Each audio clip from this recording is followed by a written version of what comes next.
মজলুম নেতা হিসেবে ডাক্তার শফিকুর রহমানকে আমি পছন্দ করতাম, কিন্তু তিনি যে আসলে মুখোশধারী ছিলেন সেটা গণঅভ্যুত্থানের পরে আমরা দেখলাম। তিনি সর্বপ্রথম বাংলাদেশে আওয়ামী লীগকে সাধারণ ক্ষমা ঘোষণা করেছেন, অর্থাৎ গণঅভ্যুত্থানের সাথে সর্বপ্রথম বেইমানি করেছে ডাক্তার শফিকুর রহমান।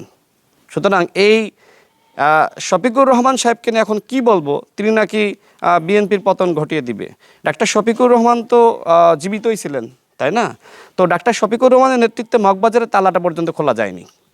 এখন আমি এই যে এইসব কথাবার্তাগুলো বলি, চোখে আঙ্গুল দিয়ে তাদের মুনাফিকি রাজনীতি আমি মানুষের সামনে ধরিয়ে দিই। যেমন তাদের একজন নেতা, সবথেকে প্রভাবশালী নেতা জামাতের মধ্যে, ডাক্তার আব্দুল্লাহ মোহাম্মদ তাহের ভাই, তিনি বিদেশিদের সাথে বৈঠক করে বললেন যে আমরা শরিয়া আইন কায়েম করব।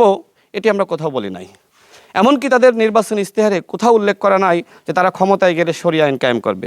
এই মুনাফিক রাজনৈতিক দল এখন জাতীয় সংসদে প্রতিদিন মানুষকে আইওয়াশ করার জন্য বলছে যে আমরা কোরআনের আইন চাই, আল্লাহর আইন চাই, শরিয়া আইন চাই। এই যে ভণ্ডামি জামাত ইসলাম নিয়ে করছে, তাই না? এর আগে নির্বাচনের আগে দেখেছি জান্নাতের টিকিট বিতরণ করা।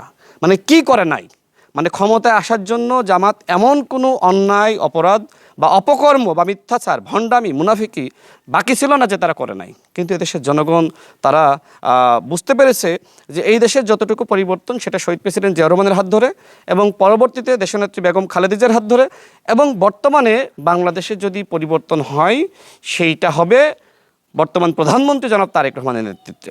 আমি এদেশের জনগণকে বলবো যে বাংলাদেশে যদি পরিবর্তন হয় সেটা জনাব তারেক রহমানের হাত ধরেই হবে। নাহিদ ইসলাম তিনি আসলে গণঅভ্যুত্থান পর্যন্ত তিনি সঠিক পথেই ছিলেন, কিন্তু যে সময় জামাতের ফাঁদে পা দিয়েছেন তিনি আসলে বিপদগামী হয়েছেন।